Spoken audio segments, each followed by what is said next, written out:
हेडलाईन्सचे प्रायोजक आहे NBC bearings, लांब पळण्यासाठी।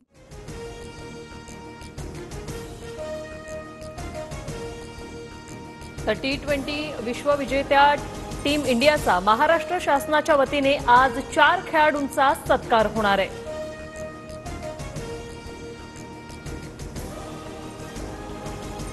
तर प्रत्येक खेळाडूला 1 कोटी देण्याचं कळतंय।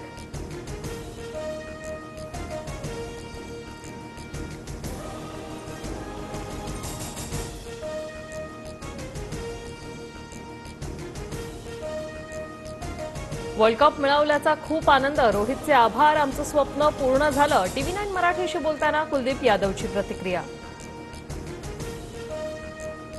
विधान भवनात महाराष्ट्रातील खेळाडूंचा सत्कार होणार, पण पोस्टर्सवर फोटो फक्त शिंदे, फडणवीस आणि अजितदादांचा, रोहित पवारांचा खोचक टोला। कालचा मुंबईतील उत्सव हा BCCIसाठी स्पष्ट संदेश। विश्वचषक फायनल मुंबईतच हवी, ती मुंबईपासून कधीही हिरावून घेऊ नका, आदित्य ठाकरे यांचा ट्विट करत निशाणा। विश्वविजेत्या भारतीय संघाच्या स्वागतासाठी लाखो मुंबईकर रस्त्यावर, गर्दीत धक्काबुक्की आणि चिंगराचिंगरी, गर्दीवर नियंत्रण मिळवताना पोलिसांचा सौम्य लाठीमार।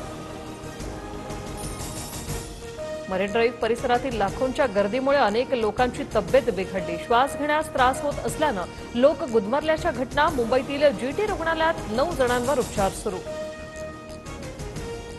सर्व काही असूनही मुंबईला कमी दाखवण्याचा प्रयत्न, खेळाडूंसाठी गुजरातमधून बस आणून काय सिद्ध केलं, संजय राऊतांचा सरकारवर निशाणा, मराठी गुजराती वाद लावण्याचाही आरोप। विधान भवनाच्या पायऱ्यांवर महागाई विरोधात आंदोलन, तर महागाईने जनता त्रस्त, सरकार वसुलीत व्यस्त, विरोधकांची घोषणाबाजी। माझ्यावर एकांगी कारवाई, आता 3 दिवसांची भरपाई करत सरकारला धारेवर धरणार, निलंबनानंतर विधिमंडळात येताच अंबादास दानवेंचा इशारा। नीट PG प्रवेश परीक्षेची नवी तारीख जाहीर, 11 ऑगस्ट रोजी 2 सत्रात पार पडणार परीक्षा, परीक्षेच्या 3 तासाआधी प्रश्नपत्रिका तयार होणार। गोकुळ दूध संघाकडून गाईच्या दूध दरात वाढ करण्याचा निर्णय, पुणे आणि मुंबईमध्ये गाईच्या दुधाच्या दरात 2 रुपयांची वाढ, उर्वरित महाराष्ट्रात कोणतीही दरवाढ नाही।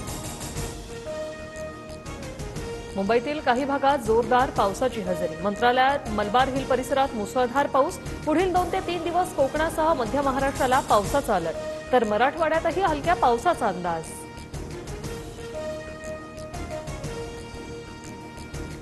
संत तुकोबांच्या पालखीने रोटीघाट सर केला, तर संत ज्ञानेश्वर महाराजांची पालखी आज वाल्हेगावच्या दिशेने मार्गस्थ, संत ज्ञानोबांची पालखी वाल्हेगावाच्या दिशेने मार्गस्थ। लोकसभेचे विरोधी पक्षनेते राहुल गांधी हातसर दुर्घटनाग्रस्तांच्या घरी, पीडित कुटुंबियांचं केलं सांत्वन, चेंगराचेंगरीतील जखमींची भेट घेणार, सत्संगमध्ये झालेल्या दुर्घटनेत 123 मृत्यू। हेडलाईन्सचे प्रायोजक आहे एनबीसी बेरिंग्स, लांब पळण्यासाठी।